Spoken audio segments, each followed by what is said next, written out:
but as always, I am going to double check first. And it seems like it's still saying it's waiting for me.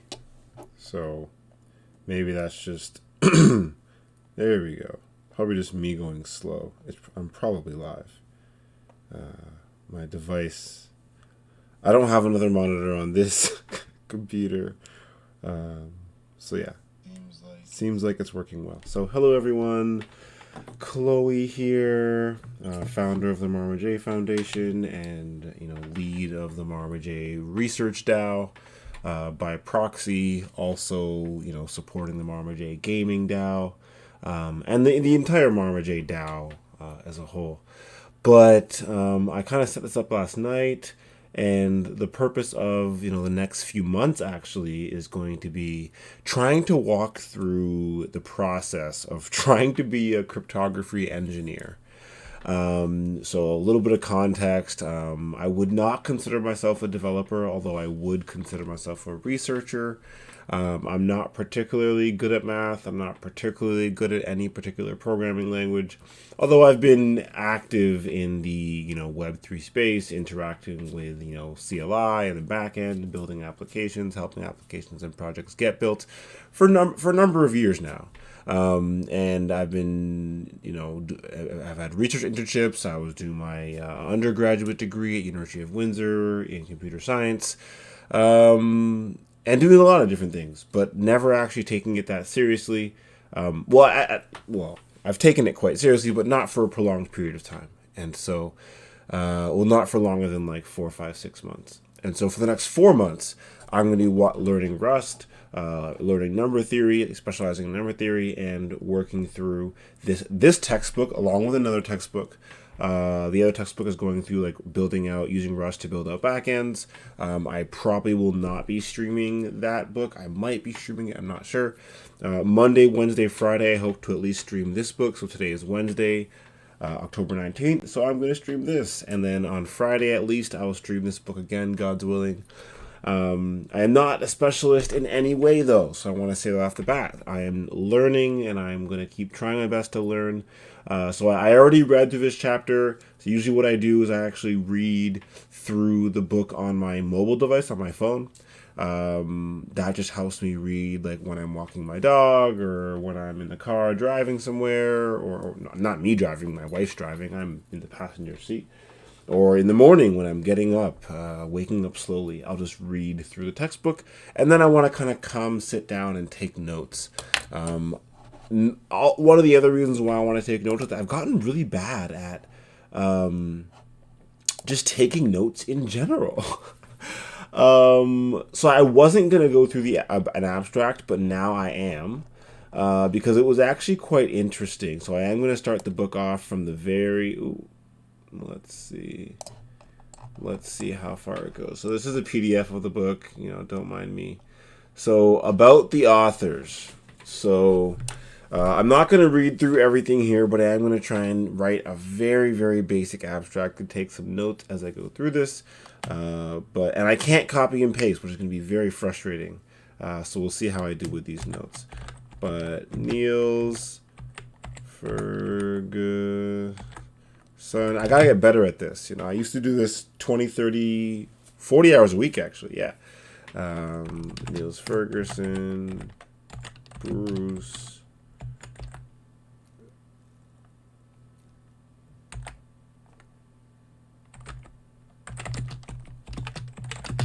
Who else?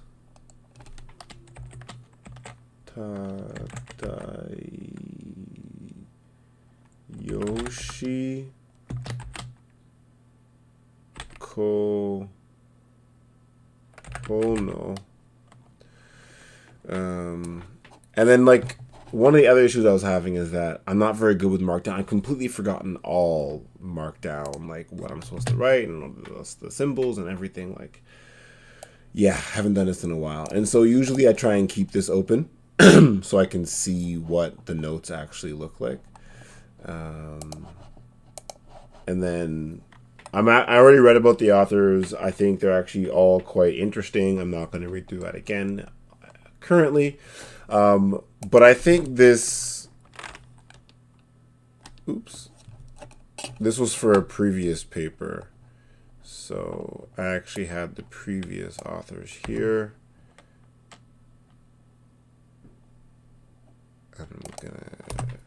I need to save this template too. Maybe I can, there you go. Template name on cloak. Save this note as a template. Sure, for now. Okay. So we have this new template. I do have the authors here.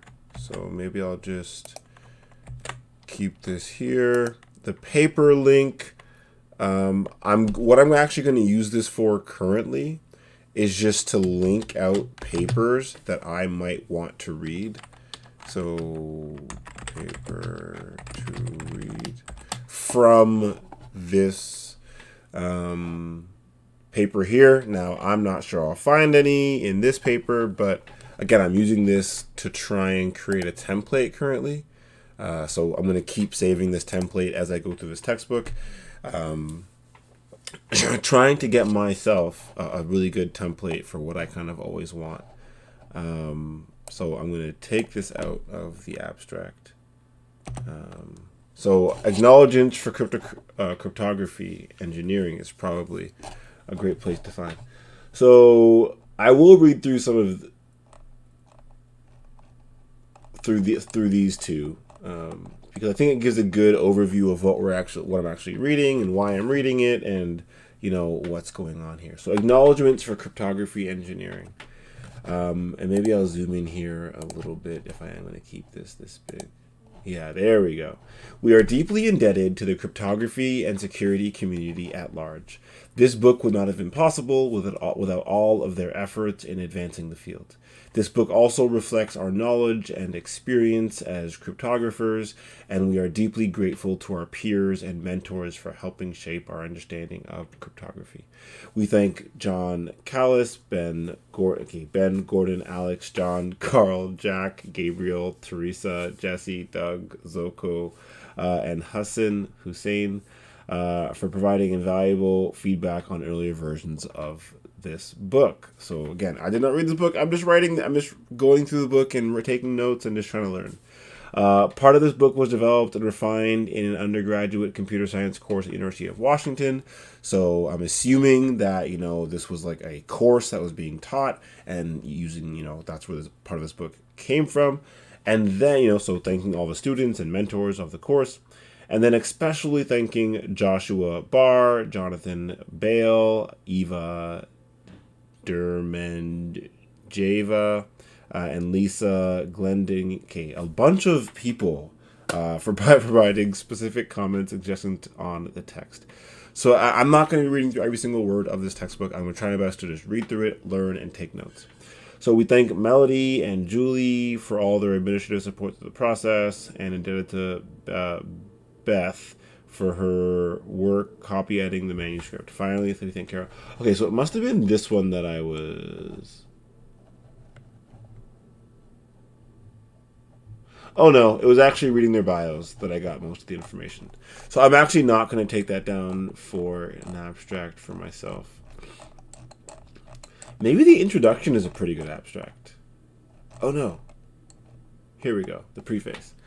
So this is actually what I want to take down, sorry. See, I'm reading so many books at the same time or going through so many resources, it's hard to remember what I'm doing. So, most books cover what cryptography is. So I think this is a pretty good, starting thing down. So,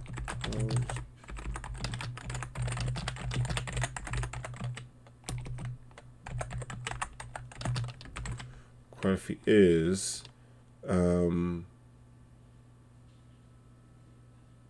But this book covers how to apply cryptography. Is that how it? This book serves as everyone working with crypto. I'm gonna try and write it in how they wrote it. So, but this book provides invaluable is their terms. Invaluable resources for anyone working with cryptography.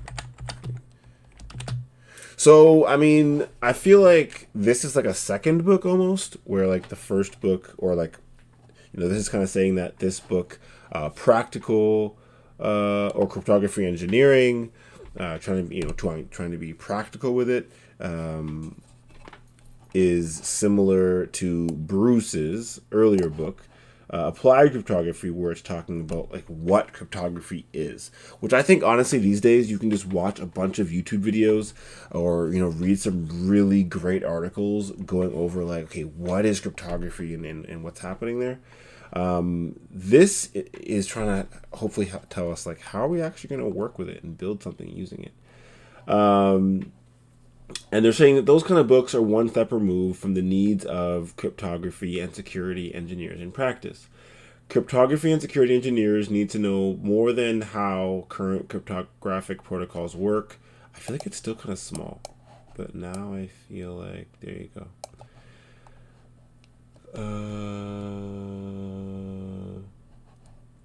You need to know more than how they work. You need to know how to use it. And I think that's where I was finding a lot of issue. I think I'm going to write that down. Cryptography and security need to know more than just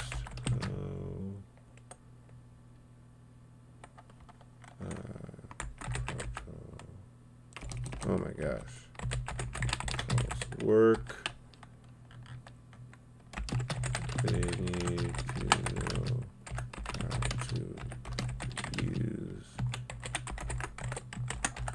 to use cryptography. And I'm adding that emphasis myself.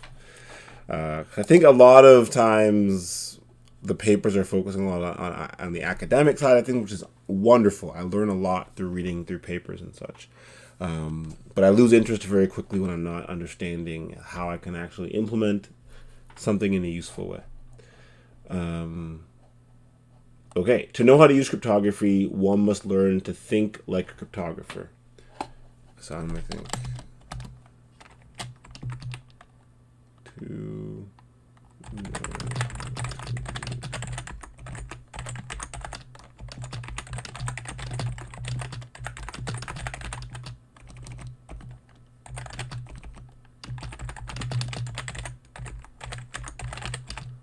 okay.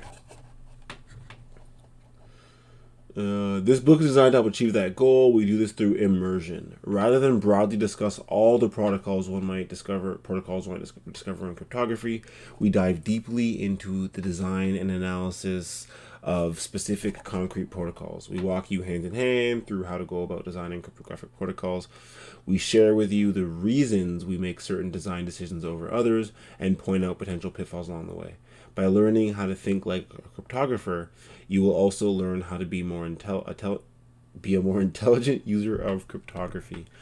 You will be able to look at existing cryptography toolkits, understand their core functionality, and know how to use them. You will also better understand the challenges involved with cryptography and how to think about and overcome those challenges. This book also serves as a gateway to learning about computer security. Computer security is in many ways a superset of cryptography. Both computer security and cryptography are about designing and evaluating project. Okay, wait. I'm just going to do a new line. Both computer security and cryptography. I just like getting definitions down that I think help like understand why you might want to read this book or like what this book is talking about. And cryptography are about designing and evaluating objects. Well, okay. I feel like just, okay, well, systems or algorithms. Oh my gosh. Intended to behave in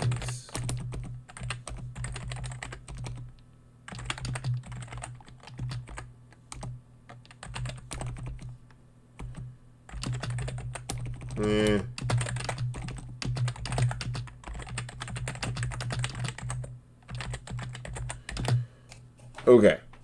So we're talking about like general computer security, and then going specifically into cryptography, and how we're talking about evaluating objects, systems, algorithms, and behaving in certain ways, even in the presence of an adversary. So in this book, why did it go back over there again?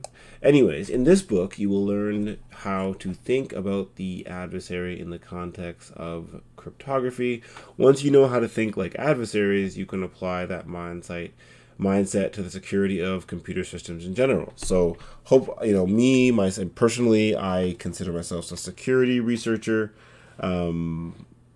Kind of.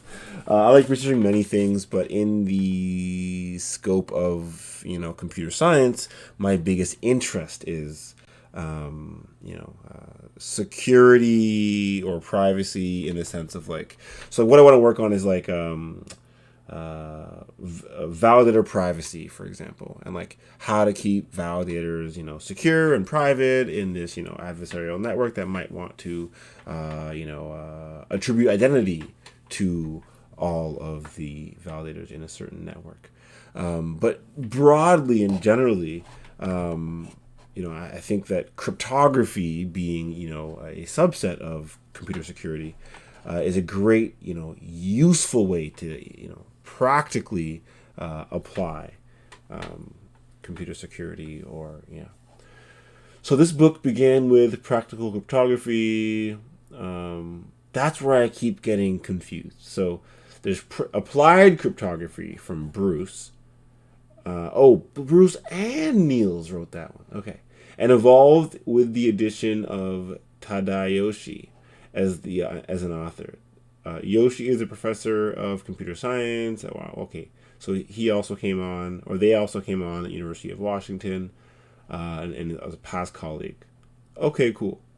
So basically, Yoshi took it and revised it to be suitable for classroom use and self-study, which is, what I'm doing for the most part. Self-study, although we do have a Discord group where we're kind of reading. You can kind of, look through numerous ways of going through the book. So week 1 is chapters 2, 3, and 4. Again, I've gone through chapter 1 already, and I'm going to go through chapter 1 today. I have not gone through the other chapters yet. It's not good. I'm trying to follow this schedule here, this 6-week schedule, where in week 1 I go through chapters 2, 3, and 4, and then chapter 1 is discussed separately. So discussing separately will hopefully be this video here, and then on my own this week I'll read chapter 2 just on my phone, for example, and then next week hopefully I'll be recording chapter 2, but recording the information from week 1, but then reading through the information of week 2. It is quite a bit to go through. It is quite intensive. This is much more reasonable, right? They go through a 10-week program and then a 12-week program. I've taken quite a while. I do have longer than 12 weeks to go through this, but I'd like to definitely move through this quicker than 12-week semester. But anyways, that's, for whoever's going through this, you could take your time. You can, I hope to record all of this. I don't know if that's even allowed, but I'll do it for now. And I'll preface to the actual book here. So I'll probably take some more information down here. In the past decade, cryptography has done more to damage the security of digital systems than it has to enhance it. Cryptography burst into the world stage in the early 90s. So I think that's a pretty important date just to take down in general. Cryptography.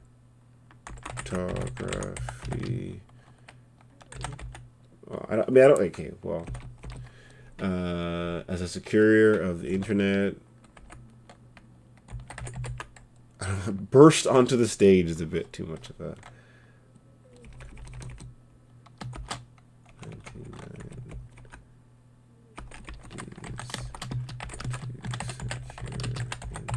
Internet.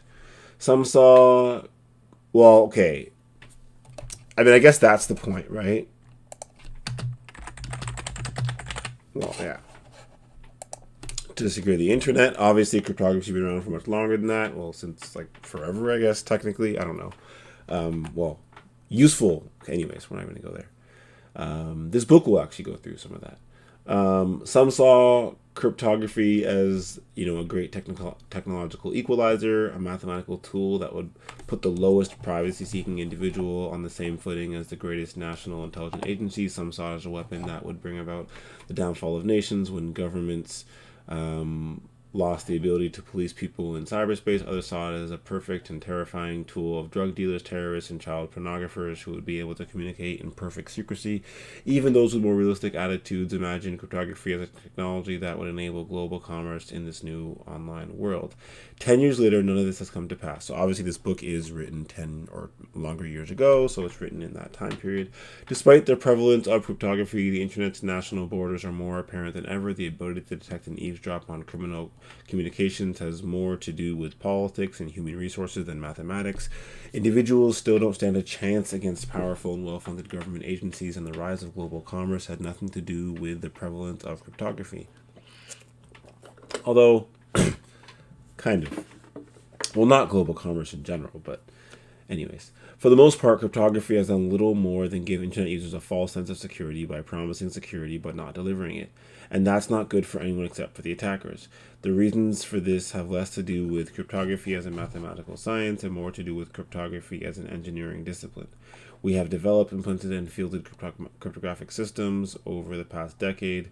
What we've been less effective at is converting the mathematical promise of cryptographic security into a reality of security.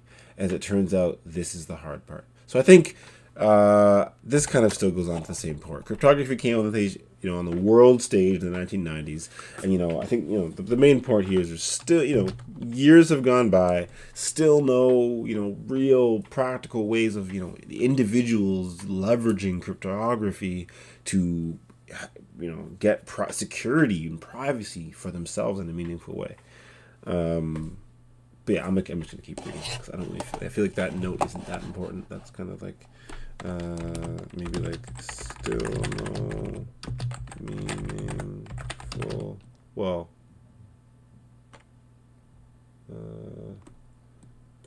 maybe no like effective.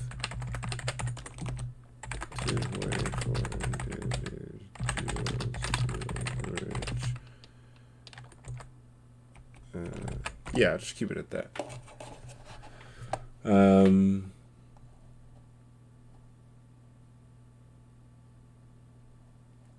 Yeah, it's saying that a little more than internet users a false sense of security.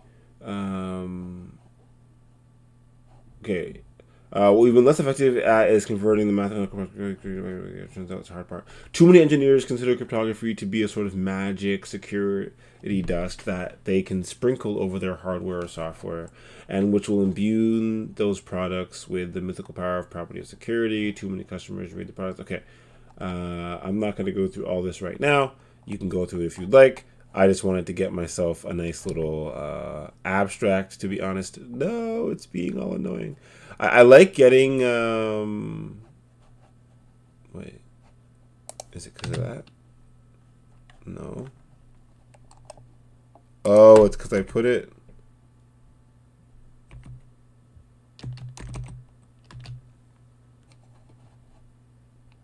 My abstract was too long.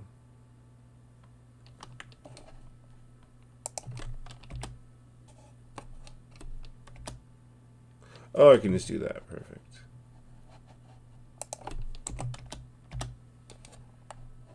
I don't know if this is best practices. Leave me alone. I mean, please, no. I mean, by leave me alone, I mean, like, definitely feel free to leave a comment in this video or something. But I'm not even watching to see if someone's, like, leaving a comment. But anyways, going into part 1, going through chapter 1 and chapter 2, currently chapter 1, the context of cryptography. So currently I kind of already have it mostly written down.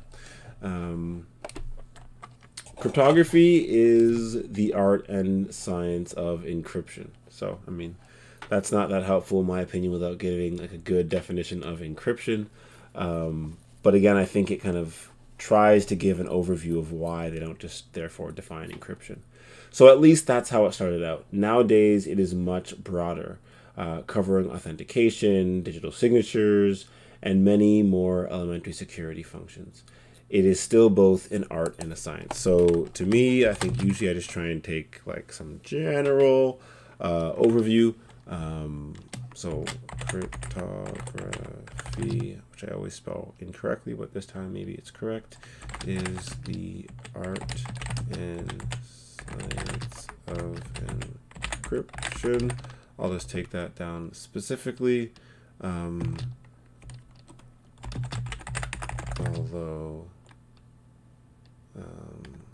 also covers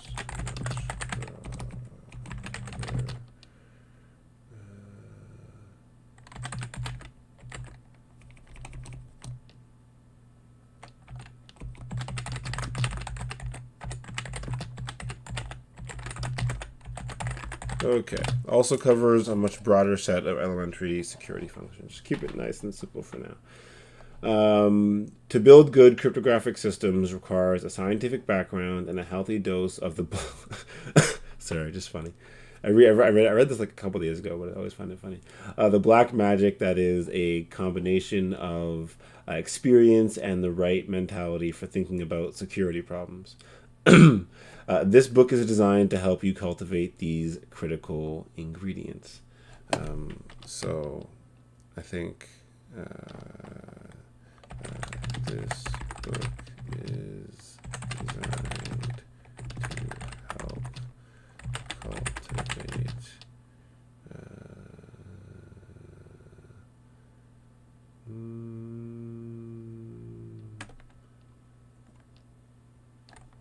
mentality for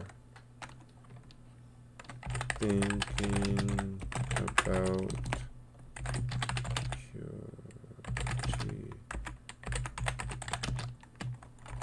and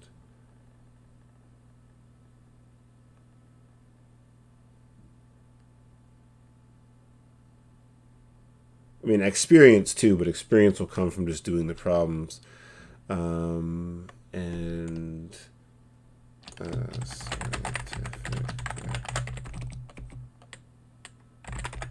Well, I mean,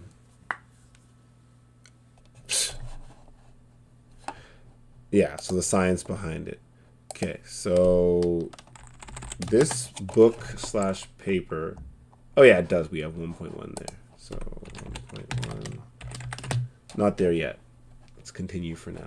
So then, yeah, usually this like intro part, I try and just get into like a kind of quote kind of comment. Because I'm not really highlighting and just copy pasting, I'm just writing down the highlight. And then, you know, I could write just general comment as well if needed, but I don't think I'll need much more from here. Cryptography is an extremely varied field. At a cryptography research conference, you can encounter a wide range of topics, including computer security, higher algebra, economics, quantum physics, civil and criminal law, statistics, chip designs, extreme software optimization, politics, user interface design, and everything in between. In some ways, this book concentrates only on a very small part of cryptography, the practical side. We aim to teach you how to implement cryptography in real-world systems. In other ways, this book is much broader, helping you gain experience in security engineering and nurturing your ability to think about cryptography and security issues like a security professional. These broader lessons will help you successfully tackle security challenges, whether directly related to cryptography or not. The variety in this field is what makes cryptography such a fascinating area to work in. It is really a mixture of widely different fields, which is personally why I like it so much. There is always something new to learn, and new ideas come from all directions.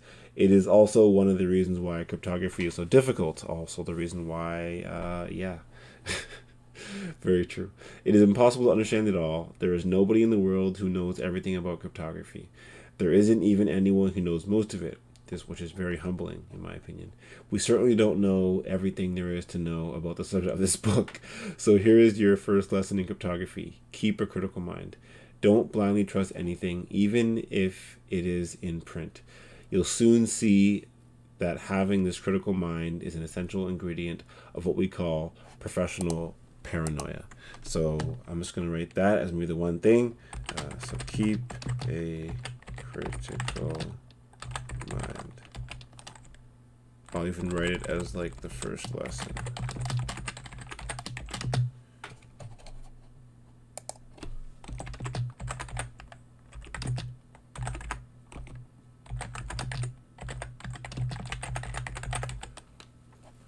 Okay, so 1.1, there we go. The role of cryptography. And I don't think I have spell check on this, so that's going to be, don't worry about it. It'll be interesting. I'll go through it another time on another device and figure that one out. But, so I like this first line because like, and so I will kind of take that as my quote here. So cryptography, I feel like in all these books or papers, cryptography, the first line or first sentence is always so like useful for a quote, just to make sure you yes, I know it's the topic sentence, blah, blah, blah, but still, by itself is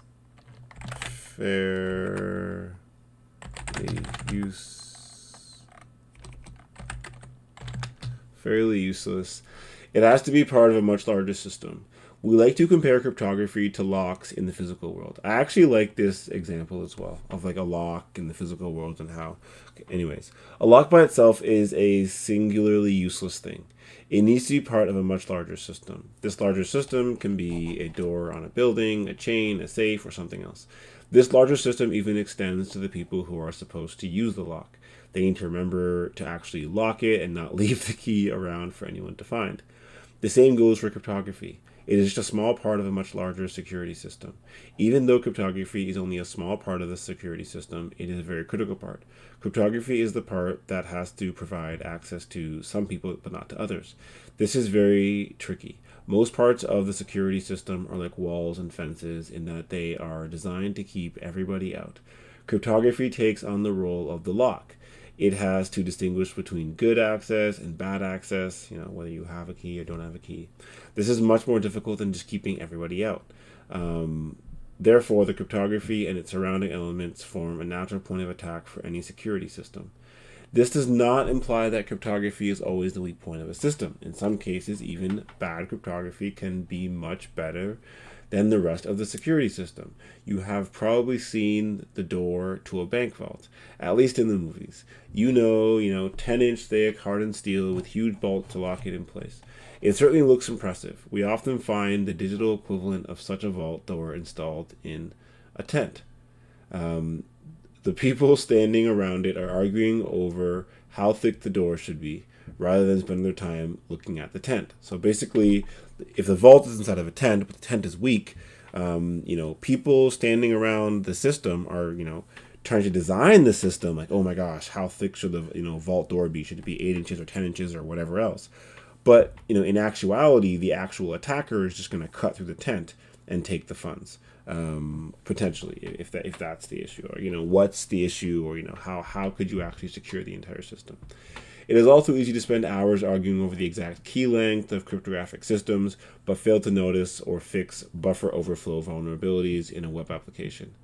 The result is predictable. The attackers find a buffer overflow and never bother attacking the cryptography. So basically saying that, you could have some amazing cryptography, but if something on the front end is broken, then or able to allow an attacker into the system, then the attacker is going to go for the easiest way to get in, not go for what you built as a really strong lock. So if your car has super strong security system but your windows down, someone's not going to try and bypass the security. They're just going to unlock the door or go through the window.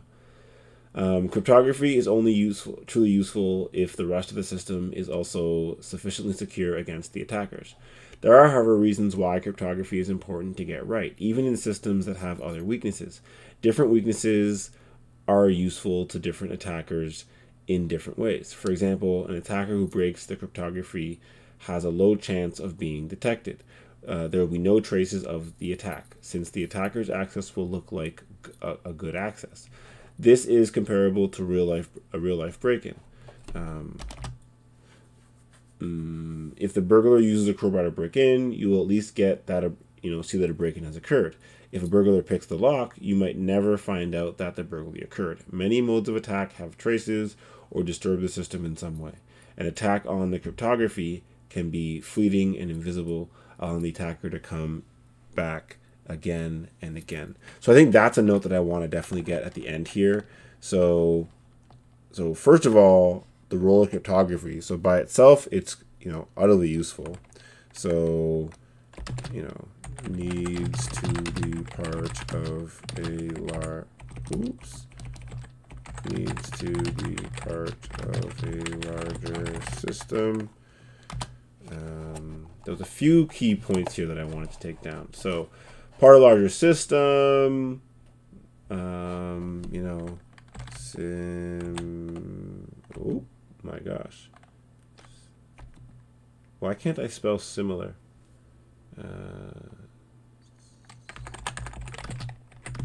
Similar to lock in real world.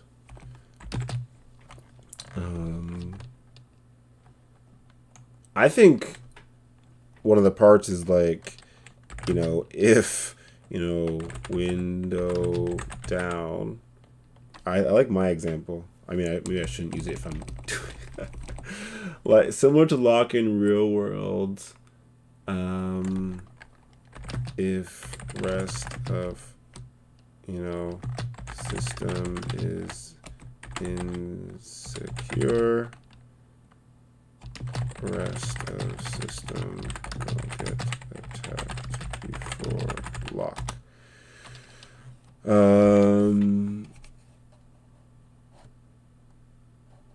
Yeah.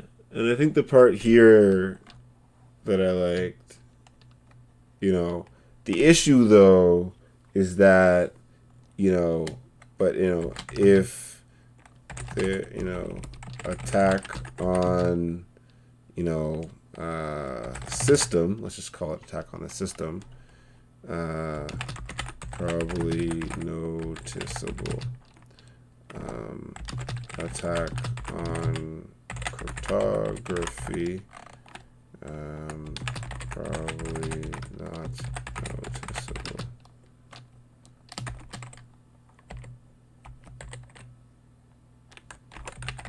Re-entry possible, and I guess likely, right? Like if someone knows your private key, and I've had friends this has happened to, where someone knows your private key to your account, they know the cryptography, and so they're able to come back in and take your assets.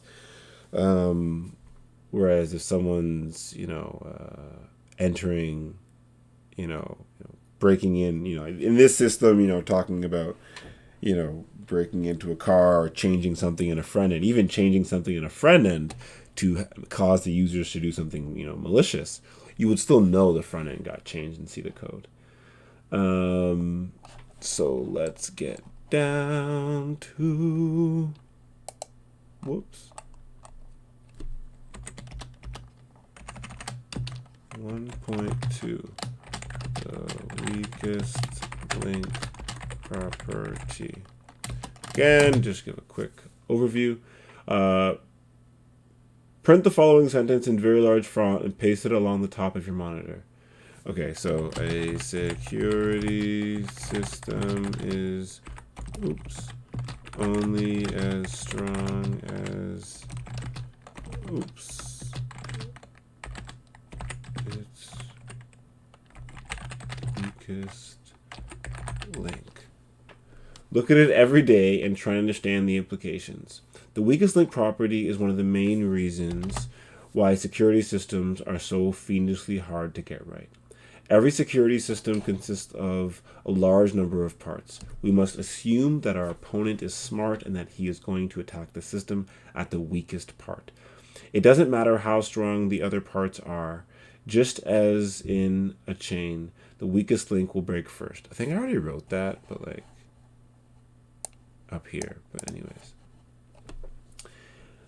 Niels used to work in an office building where all the office doors were locked every night. Sounds safe, right? The only problem is that the building had a false ceiling. You can lift up the ceiling and climb over any door or wall.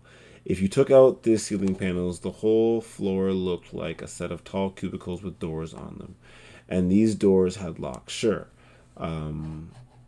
Locking the doors made it slightly harder for the burglar, but it also made it harder for the security guard to check offices during the nightly rounds. It isn't clear at all whether the overall security was improved or made worse by locking the doors.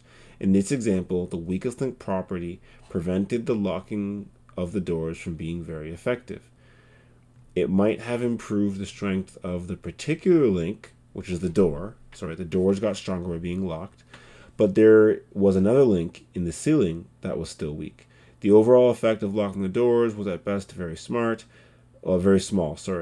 and its negative side effects could well have exceeded its positive contribution. So for me, I think the largest thing here is like adding security to the, or like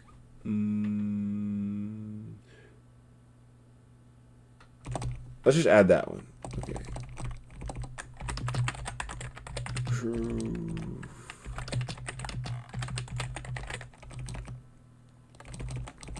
Oh my gosh.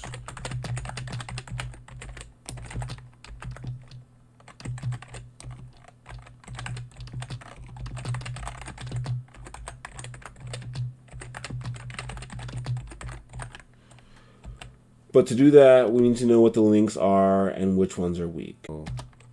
Attack tree can be used to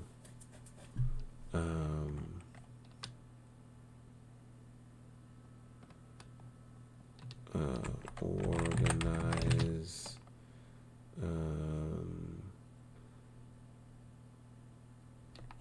links. An attack tree can be used to organize this and better understand vulnerabilities in a system. Right?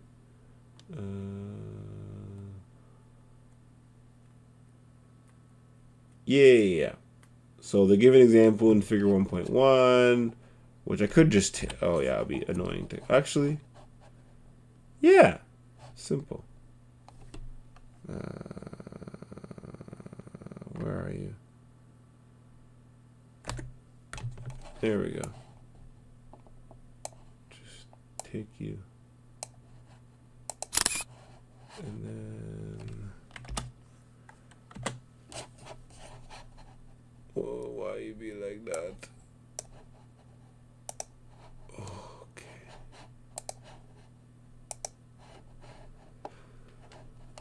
Oh no, what are you doing? Oops. Yeah, sorry, not a link. Pictures.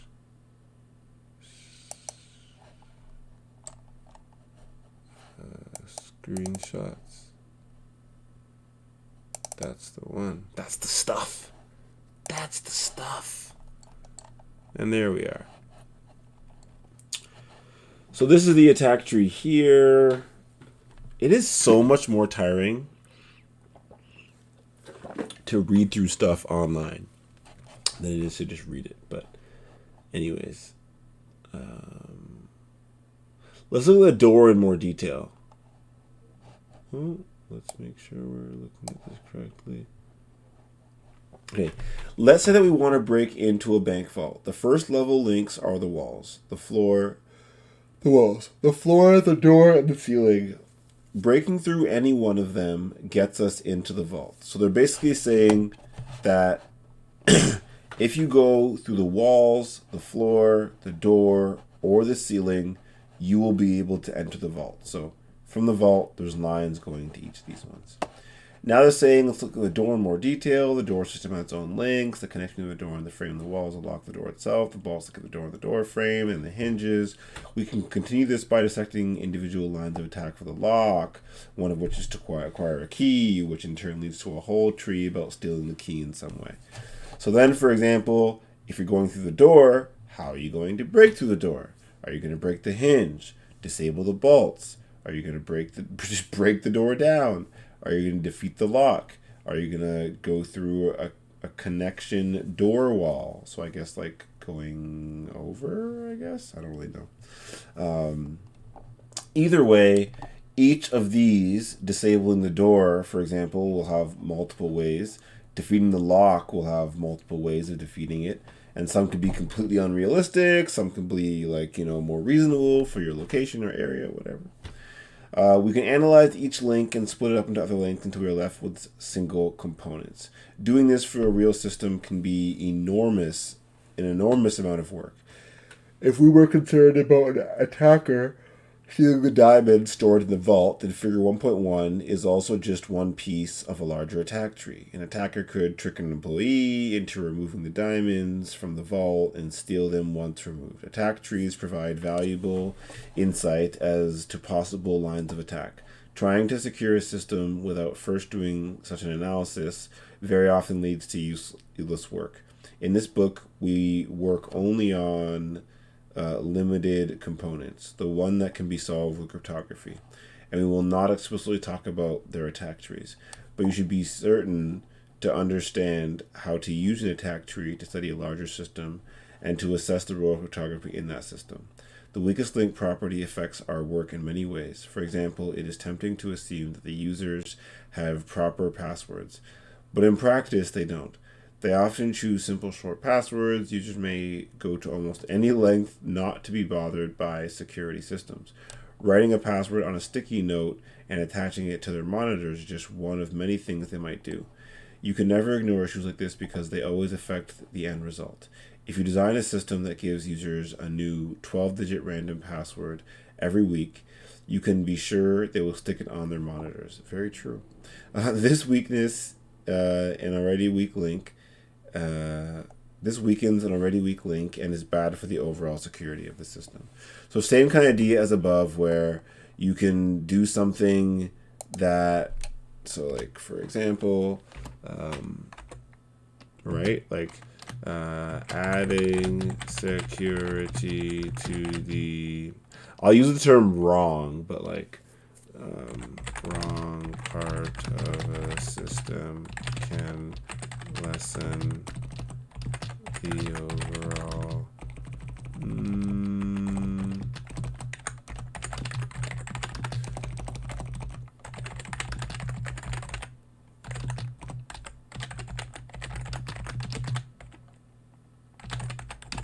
See, to me, it would be efficiency, security of the system lesson. Right, because you're adding security to one. Yeah, exactly. It's bad for the overall security. You're adding security to one part, and it's lowering the efficiency as well. Perfect. Strictly speaking, strengthening anything but the weakest link is useful. I think that's a pretty bold statement, right? Speaking. Hello, dude. Strictly speaking, I don't know why my internet's having a tough time right now. Strengthening. Okay, let me actually double check how the stream's doing. Oh no, 0 dropped frames. We're good for now. Strictly speaking, strengthening anything but the weakest link is useless. I think that's a pretty bold statement. I like that one. In practice, things are not so clear-cut. The attacker may not know what the weakest link is and attack a slightly stronger one. So I think this is also interesting, right? So someone's sitting there. So I think I'll add that up here as well.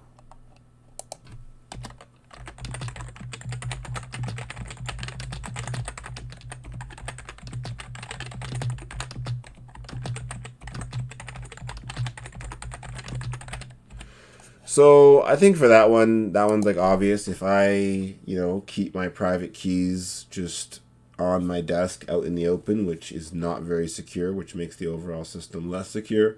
A lot of people do things like this where they keep their private keys in an insecure place. But if the attacker doesn't know that that's happening, then the attacker won't know, who's doing it or how, who to attack in that way. So anyways, the weakest link may be different for different types of attackers. The strength of any link depends on the attacker's skill and tools and access to the system. The link an attacker might exploit may also depend on the attacker's goals. So which link is the weakest depends on the situation. Okay, I like that one.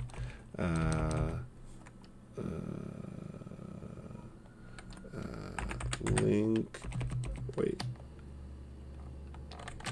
Weakest link depends on situation. Attacker. Attacker has been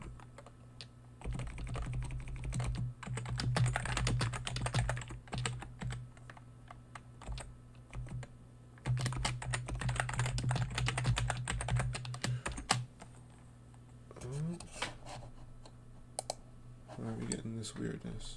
No, maybe it looks fine.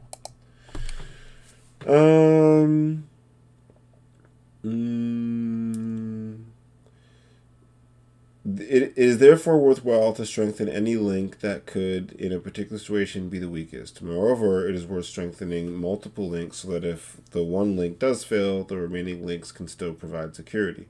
A property known as defense in depth. I like that one. I like definitions. Defense in depth.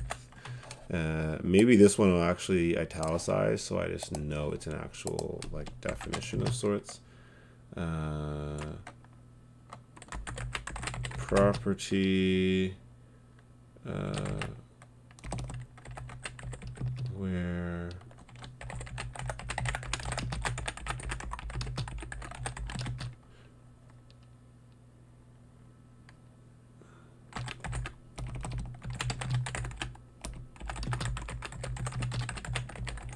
can still provide security.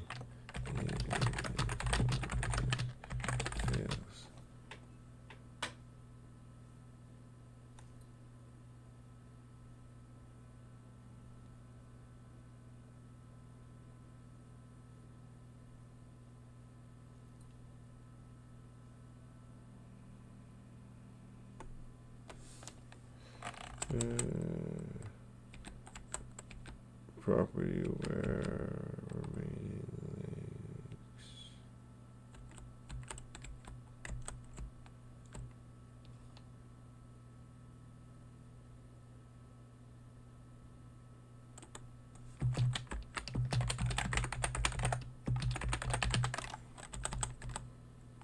Okay.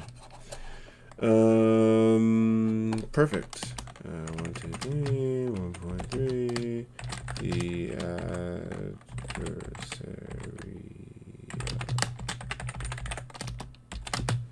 One of the biggest differences between security systems and almost any other type of engineering is the adversarial setting. Most engineers have to contend with problems like storms, heat, and wear and tear. All of these factors affect designs, but their effect is fairly predictable to an experienced engineer. Not so in security systems. Our opponents are I like this one. Our opponents are where is it? I keep losing my play. I don't like not being able to highlight things. Intelligent,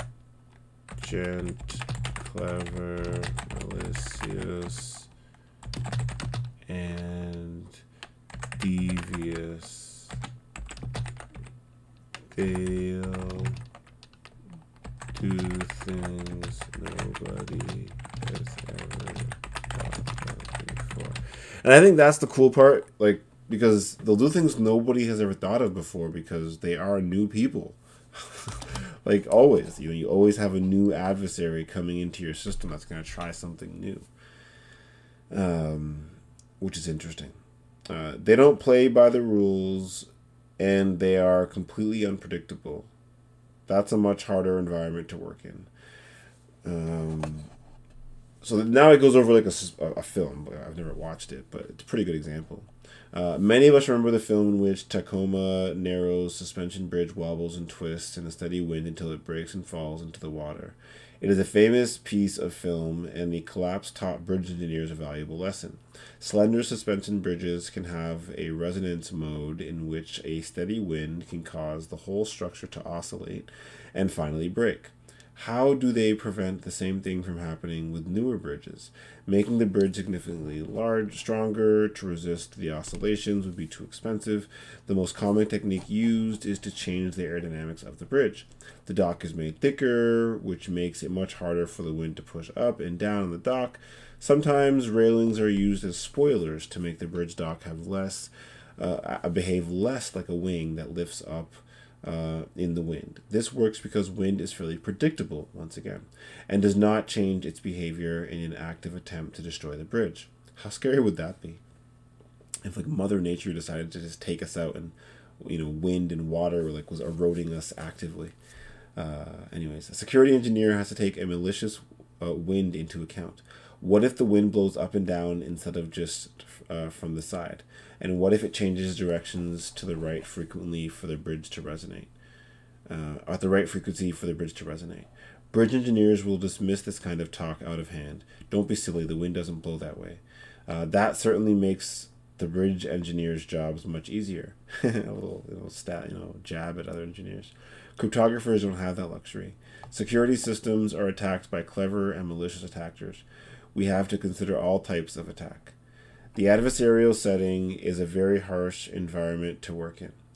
There are no rules in this game, and the deck is stacked against us. Very harsh environment to work in. No rules and deck stacked. It's really like disheartening to start off this way against us.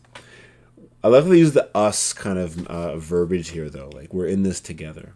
There are no rules in this game. The deck stacks against us. We talk about an attacker in an abstract sense, but we don't know who she is, what she knows, what her goal is, when she will attack, or what her resources are. I think that's pretty important.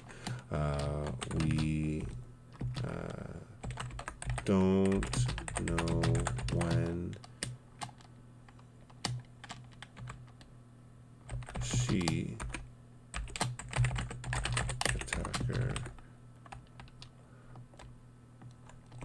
We don't know. Whoops.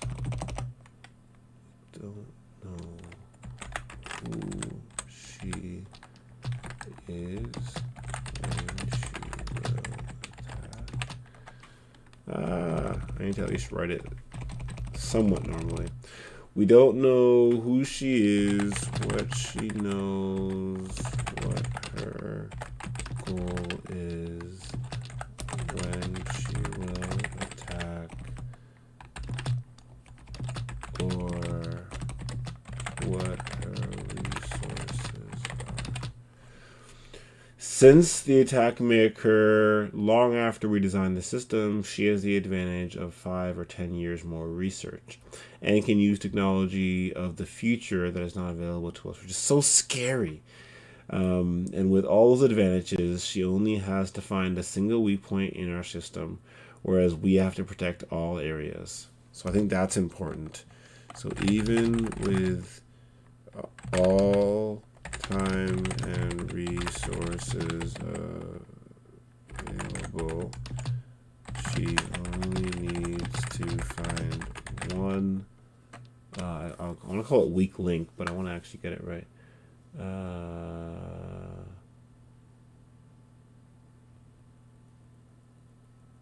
Weak spot. Weak spot in system. Whereas we have to protect all areas.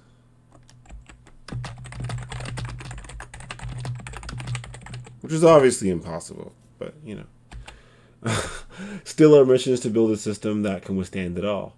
This creates a fundamental imbalance between the attacker of a system and the defender. This is also what makes the world of cryptography so exciting. The only thing I can explain this, which I always think about, is I played soccer for the majority of my life. I guess I was relatively good. And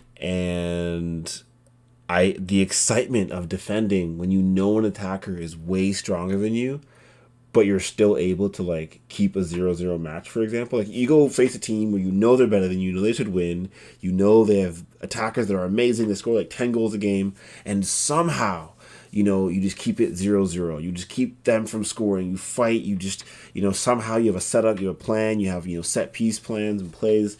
And that to me is what I think of like when I think of cryptography. Finding a way to build systems that last the test of time by hiding things in numbers and all that good stuff. So professional paranoia 1.4 professional paranoia. I'm getting hungry. Anyways.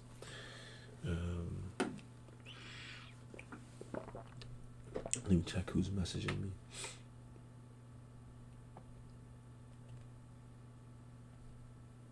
Whoops.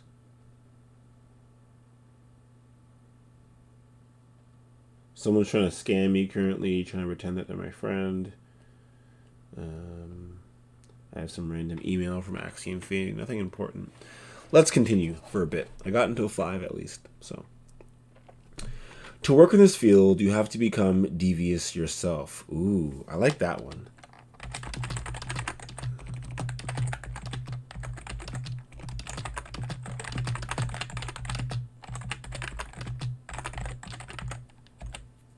You have to think like a malicious attacker to find weaknesses in your own work.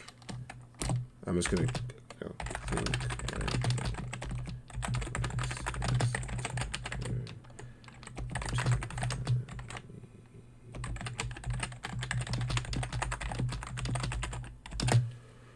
This affects the rest of your life as well. Everybody who works on practical cryptographic systems has experienced this. Once you start thinking about how to attack systems, you apply that to everything around you. You suddenly see how you could cheat the people around you and how they could cheat you. Cryptographers are professional paranoids. This is important to, I'm going to write that one down. That one's funny.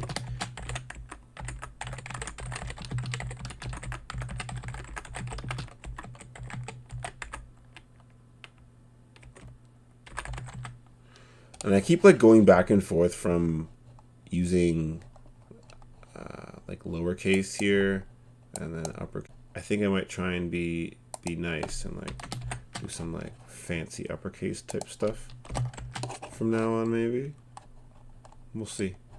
If anyone ever watches these, they can leave me comments and let me know. I'm sure there's a standard for like how people generally do this. Like maybe like the lower ones could be lower. I always love lowercasing everything. I don't like uppercasing anything. It confuses the heck out of me. But I'm gonna try it. Try something new. See how things go. Either way, they have to be the same though. Either way, they have to be the same. And so one or the other, and that's what I picked. So it is. So, but it's important to separate your professional paranoia from your real work life so as not to go completely crazy. I'm going to put that one here.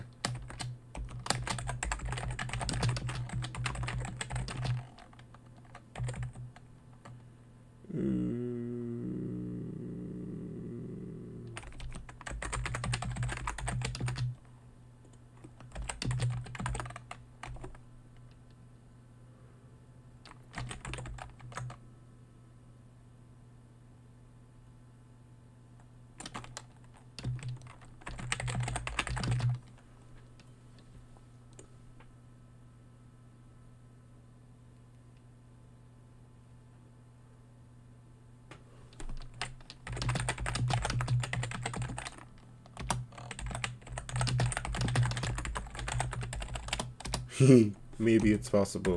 Maybe it's not. Anyways, oh, is that why it's going on such a low line over there? Is that why that? Yeah, why are these so far apart? Does anyone know?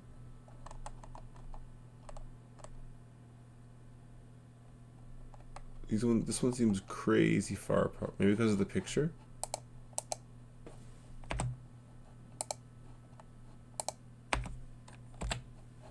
Ooh, am I using periods too? Oh my gosh.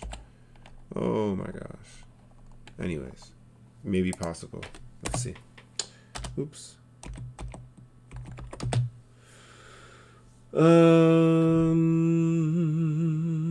In fact, we think that this practical paranoia can be a lot of fun. Developing this mindset will help you observe things about systems in your environment that most other people don't notice. Paranoia is very useful in this work. Suppose you work on an electronic payment system. There are several parties involved in this system: the customer, the merchant, the customer's bank, and the merchant's bank. It can be very difficult to figure out what the threats are, so we use the paranoia model. For each participant, we assume that everybody else is part of a big conspiracy to defraud this one participant. And we also assume that the attacker might have any number of other goals, such as compromising the privacy of a participant's transactions or denying the participants access to the system at a critical time. If your cryptographic system can survive the paranoia model, it has at least a fighting chance of surviving in the real world. We will interchangeably refer to professional paranoia and a paranoia model as the security mindset. So probably we should change that title, right, from paranoia. So, professional paranoia, paranoia model. It's really just the security mindset.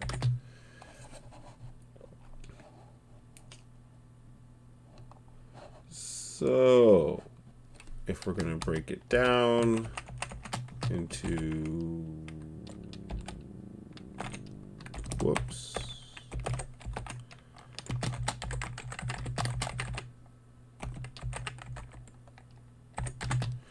Broader benefits. Once you develop a sense of professional paranoia, you will never look at systems the same way. This mindset will benefit you throughout your career, regardless of whether you become a cryptographer or not. Okay, so how? Even if you don't become a cryptographer, you may someday find yourself working on the design, implementation, or evaluation of new computer software or hardware systems. If you have the security mindset, then you'll be constantly thinking about what an attacker might try to do to your system. This will nicely position you to identify potential security problems with these systems early. You may not always be able to fix all of the security problems by yourself, but that's all right. The most important thing is to realize that a security problem might exist. Once you do that, it becomes a straightforward task to find others to help you fix the problem. So I'm going to just start taking notes already, though. Once you develop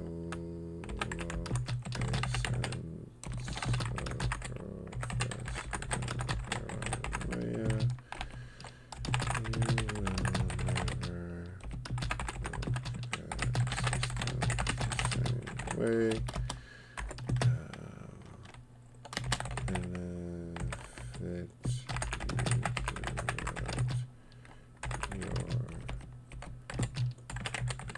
I guess I usually use lowercase because I'm usually not writing in full sentences in my points, but I guess I'm going to try and start doing that. So this will benefit you throughout your career.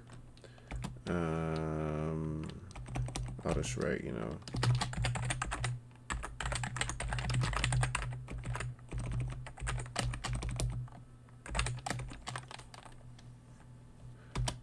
Okay.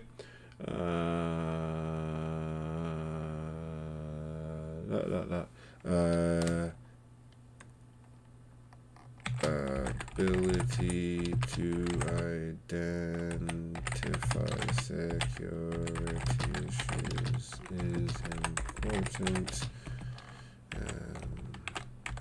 even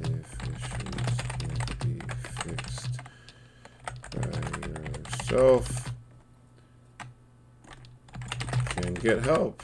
I just like that one because I'm like, dude, yes, like we're not supposed to build these things on our own. We're supposed to be able to identify things, understand things, and get help to fix things as we need to. Oh man.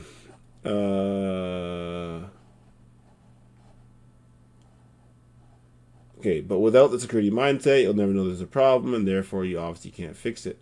Technologies also change very rapidly. This means that some hot security mechanisms today may be outdated in 10 or 15 years, but if you can learn how to think about security issues and have an appreciation for adversaries, then you can take that security mindset with you for the rest of your life and apply it to new technologies as they evolve. So it's not really about learning something specific for, zero knowledge proof specifically or anything like that. We're just learning how to implement efficient cryptographics or secure systems in general. 1.4.2. Okay. Discussing attacks. I might have to do the rest of this tomorrow. First of all, I'm super hungry. And I'm pretty sure I'm supposed to have a bunch of meetings today, but no one's messaged me for them. I have a bunch of messages, but like, I'm the kind of person where if someone doesn't, message me for a meeting, I just don't do it. Like, I just go, okay, I'm gonna keep studying. Like, I love studying, so why would I stop studying to go on a meeting? So currently I'm funded by, or I will be funded, I don't really know, by the Ethereum Protocol Fellowship to do a lot of this research. And so for me, I am trying my best to just focus on that with 90% of my time. And like 9% Marmaj Foundation and then like 1% other things. So yeah. Discussing attacks. Professional paranoia is an essential tool of the trade. With any new system you encounter, the first thing you think of is how you can break it. The sooner you find a weak spot, the sooner you learn more about the new system. Nothing is worse than working on a system for years only to have somebody come up and say, but how about if I attack it this way? You really don't want to experience that oops moment. In this field, we make very strict distinction between attacking somebody's work and attacking somebody personally. Very strict distinction between attacking someone's work and attacking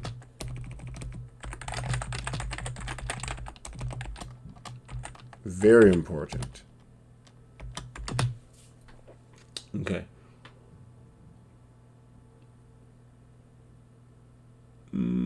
Any work is fair game. If somebody proposes something, it is an automatic invitation to attack. If someone proposes something,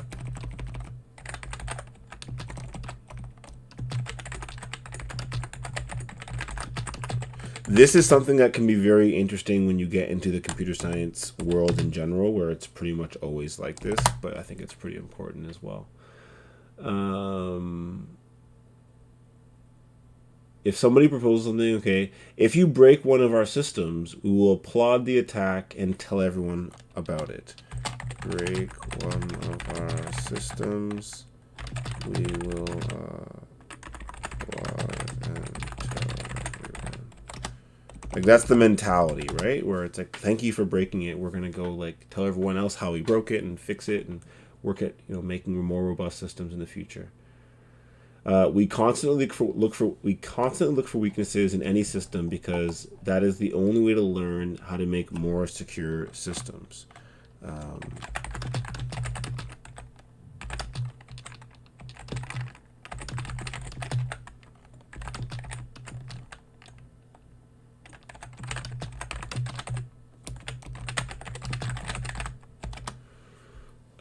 This is one thing you will have to learn.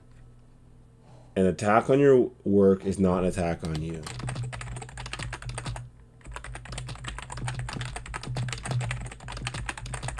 Which is important as well. Also, when you attack a system, always be sure to criticize the system, not the designers. Personal attacks in cryptography will get you the same negative response as anywhere else. But be aware that this acceptance of attacks may not extend to everyone working on a system, particularly if they're not familiar with the field of cryptography and computer science. Without experience in the security community, it is very easy for people to take criticism of their work as a personal attack, with all the resulting problems. Not very fun at all. It is therefore important to develop a diplomatic approach, even if it makes it initially difficult to get the message across. Being too vague and saying something like, there might be some issues with the security aspects, might not be productive, since it may get a non-committal response like, oh, we'll fix it, even if the basic design is fundamentally flawed. Experience has shown us that the best way to get a message across technically is to be specific and say something like, if you do this and this, then an attacker could do this. But such a statement might be felt as harsh by the recipient. This is a problem I have, where many times if I just say something very blunt and direct, it'll be taken as harsh by the recipient.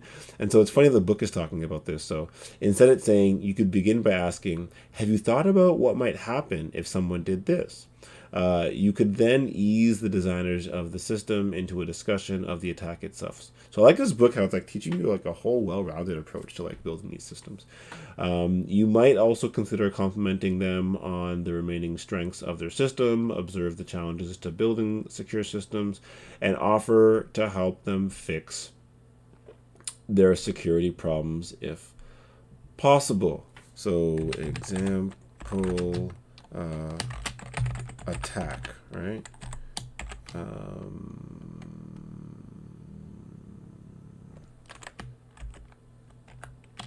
Have you thought about what might happen if you did this? And then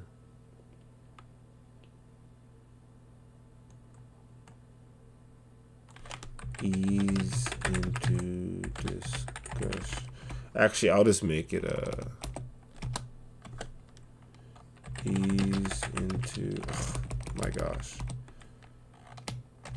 ease into discussion about attack.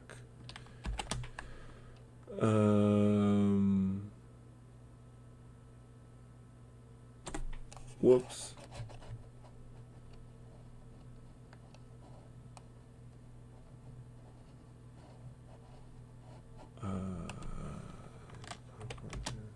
Whoops.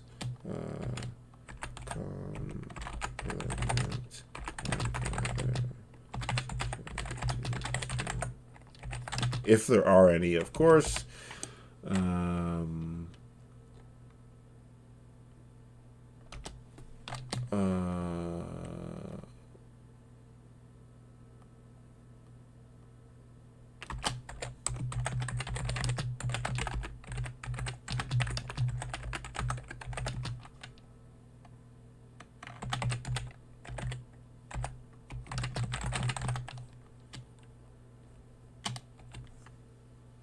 So these are things you could do, I guess, right? Nothing that you have to do, but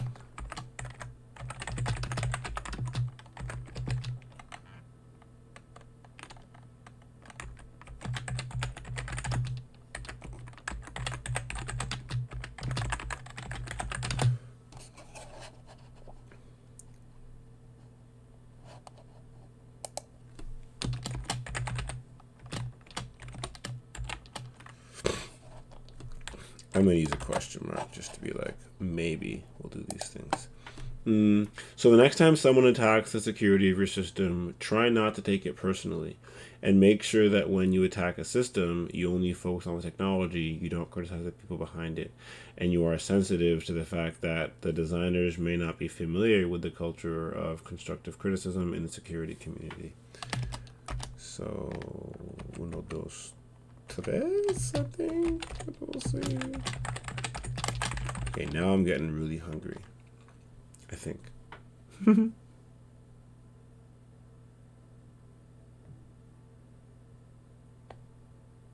Okay. Let's see. I can't remember how close we are. Oh, we're pretty far, eh? Because it goes through a bunch of exercises which I'm not going to stream over like at all, right? Any of these exercises. And the further reading as well, I'm not going to go over, but I will go all the way to 1.10. So maybe I'll do the rest of it tomorrow. Maybe I'll do threat model as well. It's a pretty long one. The rest of them seem pretty short. So I'll do 1.5 just to make sure we can get over the hump today.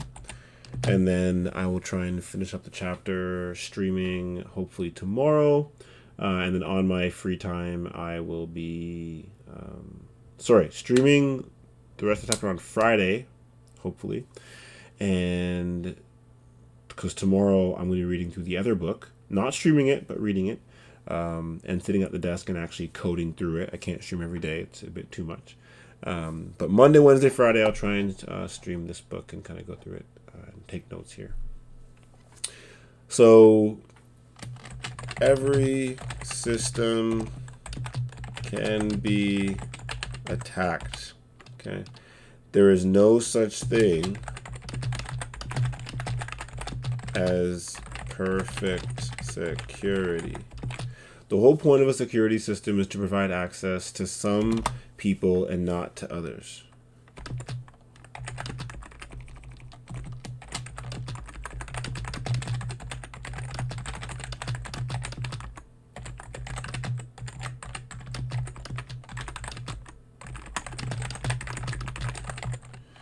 I gotta Google how to get like spell check to work on what's it called? HackMD, but not right now, of course. In the end, you will always have to trust some people in some way, and these people may still be able to attack your system. This is so sad. This is so true, but so sad.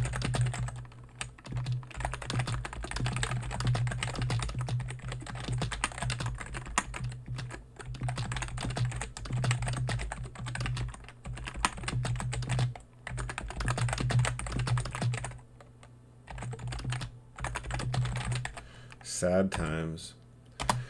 It is very important to know what you are trying to protect and against whom you wish to protect it. So I think that's pretty important. So what are you trying to protect and against whom?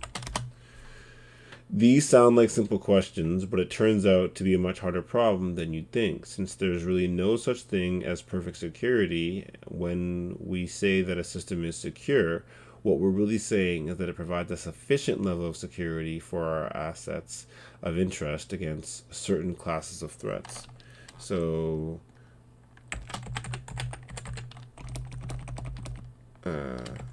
system is secure. Again, I have my weird way of doing definitions, so I'm probably just gonna whatever. I'll do it like this. The system is secure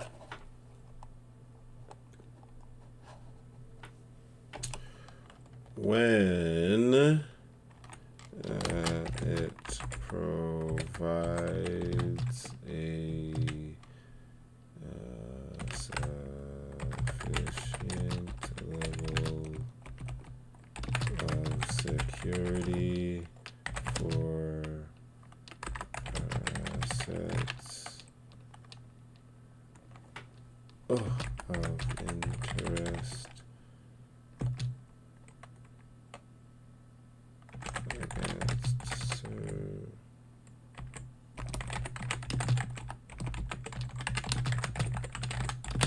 it provides sufficient level of security for assets of interest against certain classes of threats.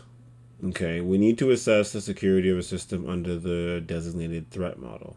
Most companies protect their LAN with a firewall, so a local area network.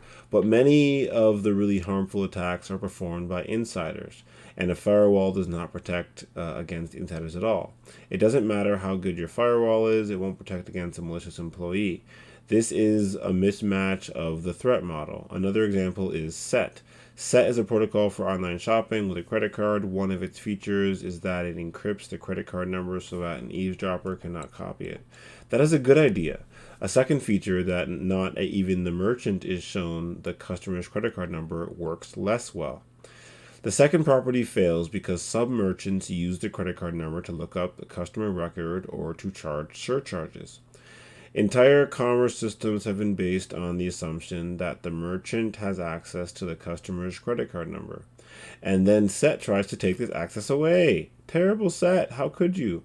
When Niels worked with SET in the past, there was an option for sending the credit card number twice, once encrypted to the bank and once encrypted to the merchant so the merchant could get it too. We have not verified whether this is still the case. I'm not sure if SET is still a thing or what's going on. But even with this option, SET doesn't solve the whole problem. Most credit card numbers that are stolen are not intercepted while in transit between the customer and the merchant. So if you're online on Amazon, your credit card number is not usually being stolen when it's being sent to Amazon. They're usually stolen from the merchant's database. So, for example, it's not stolen when you're buying something from Amazon. It's usually stolen because Amazon saved the credit card number, and then someone attacked Amazon's database, and it was maybe saved in plain text, for example. And SET only protects the information while it is in transit. SET makes another more serious mistake. Several years ago, Niels' bank in the Netherlands offered a SET-enabled credit card. The improved security for online purchases was one of the major selling points. But this turned out to be a bogus argument. It is quite safe to order online with a normal credit card, that we all do it online today. Your credit card number is not a secret. Everyone knows it for the most part. You give it to every salesperson you buy something from. The real secret is your signature. That is what authorizes the transaction. If a merchant leaks your credit card number, then you might get suspicious charges. But as long as there's no handwritten signature or PIN code, there's no indication of acceptance of the transaction and therefore no legal bias for the charge. This is actually a pretty important legal bias part. In most jurisdictions, you simply complain and get your money back. So if someone steals your credit card and uses your card online and doesn't have your PIN, right? They don't go to a merchant and use your PIN, an ATM use your PIN, and they don't swipe the card with a signature on the back. Legally, you didn't sign the transaction, so you didn't sign the message. There might be some inconvenience involved, like your bank will call the fraud department, shut down your card, send you a new card with a new credit number, for example. But that's the extent of the user's exposure. With SET, the situation is different. SET uses a digital signature, explained in Chapter 12, by the user to authorize the transaction. That is obviously more secure than using just a credit card number. But think about it. Now the user is liable for any transaction performed by the SET software on their PC. So now that you actually have the digital signature signing locally on your PC, you are liable for anything signed through SET. This opens the user up to huge liabilities. What if a virus infects the computer and subverts the SET software? The software might sign the wrong transaction and cause the user to lose money. So imagine you're online on Amazon and some virus is there that buys a whole bunch of stuff and sends it to a whole bunch of people. You'll be liable because you technically signed the transaction with a digital signature. So from the user's point of view, SET offers worse security. So again, you're talking about who you're trying to secure and for what and against what. SET offers worse security than a plain credit card. Plain credit cards are safe for online shopping because the user can always get their money back from a fraudulent transaction. Using SET increases the user's exposure. So although the overall payment system is better secured, SET transfers the residual risk from the merchant and or bank to the user.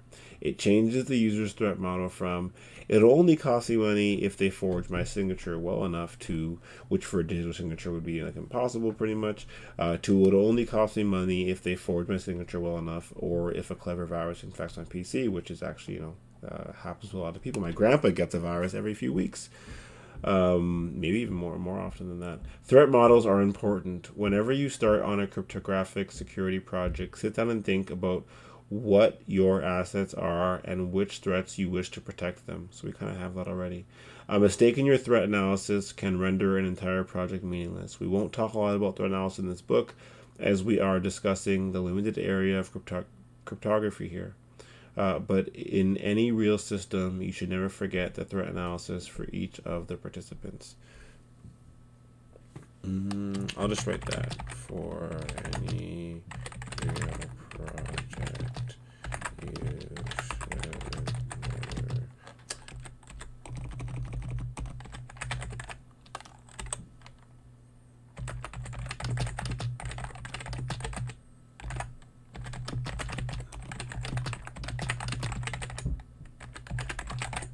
Okay, so on Friday I'll hopefully figure out how to do Google or some sort of spell check in HackMD. Maybe I'll figure that tomorrow. I'll get this set up for the next one as well. So 1.6 cryptography is not the solution. If it's not the solution, what is it then? Okay, so yeah, I'll go through, these. This is actually very quick. This is actually very short to finish up. Chapter 10 is by far the longest one. But yeah, I'll finish up chapter 1 on Friday, and the whole thing should be streamed, which will be fun. And yeah, thanks everyone for potentially maybe watching anything in here. Hopefully it might have been helpful. All my notes should be... Oh no, is it still editing the template? I hope not. Let's see. Let's duplicate the tab, sign in here. My notes.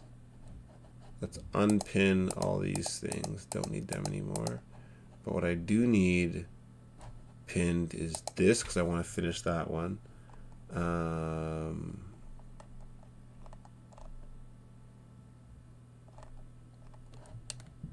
Wow.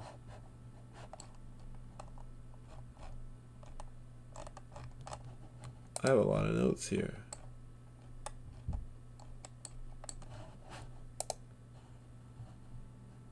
Oh no. Grrr. Okay. What am I looking for? I'm looking for uncloak. No. Okay. So basically, what I think I'm gonna have to do is create a new note. But this is annoying. So I'm just gonna make sure I don't lose this note, because that would be so stressful if I did something silly or wrong. So I'm just gonna copy it, paste it, and then just like, right? Everything should be here. It should all be fine. No papers to read. So weird. Okay.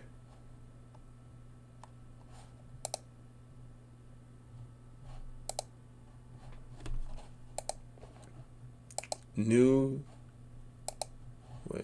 to old. So why isn't it showing the one I just did? The one I just saved.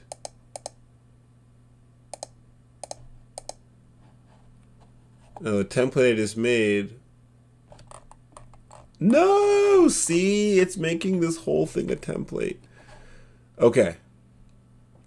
Okay, so it's making this whole thing a template. I'm going to try and fix this right here.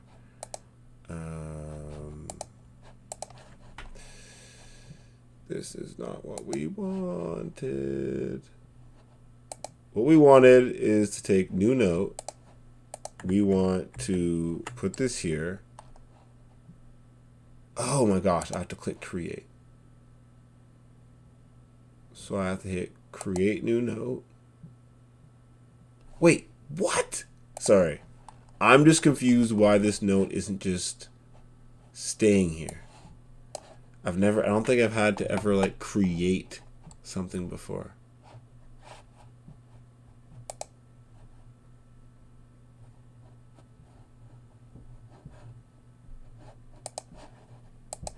But whenever I go to my HackMD, it doesn't seem... Oh, here we go. Oh, they're right here. Wonderful. So they are here. Let's make sure it's actually there. Okay, perfect. So let's pin one of you and then delete the other one of you. Yeah, do it. And then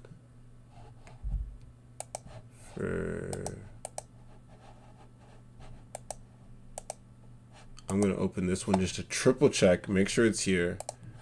This share link I can now put in the YouTube link because the other one isn't going to work anymore.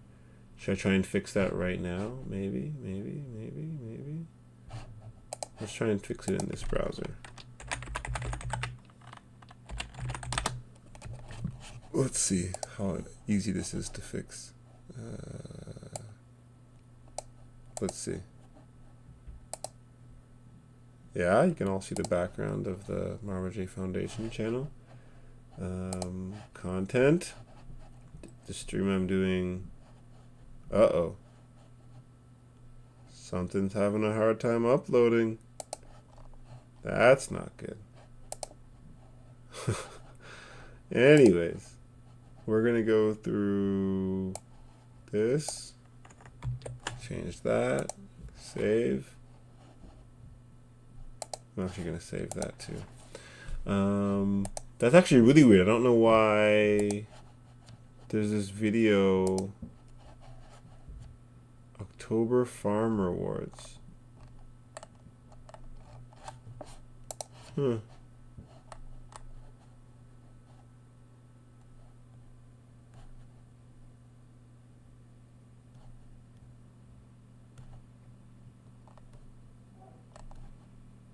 Maybe I gotta double check on that one. Or maybe it's trying to upload and having issues. Either way, I'll leave it for now. Maybe Ernest is trying to do something. But for now,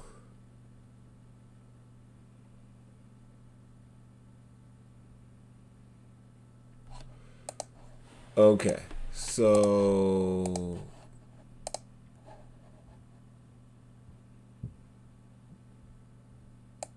okay, now this one's published, and now this one, hopefully I don't mess it up.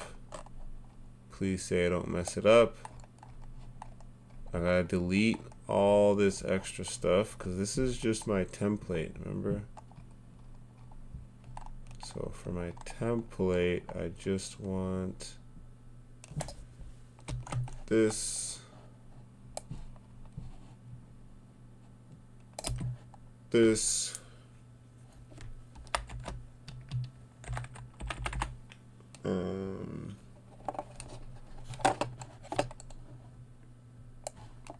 I would like to keep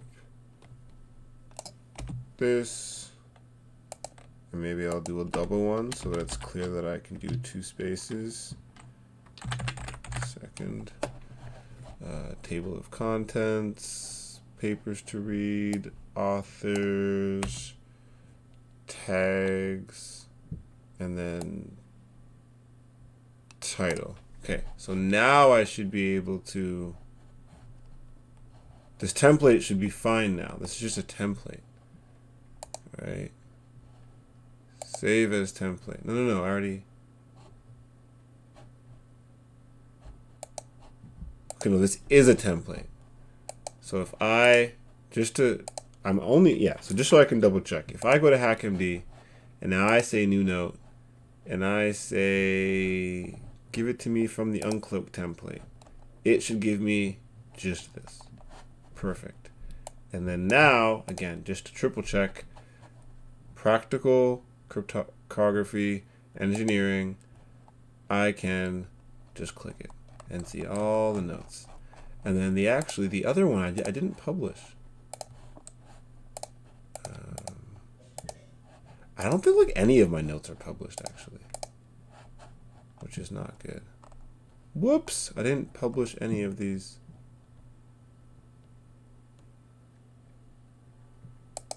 Do you have to publish these things? Like,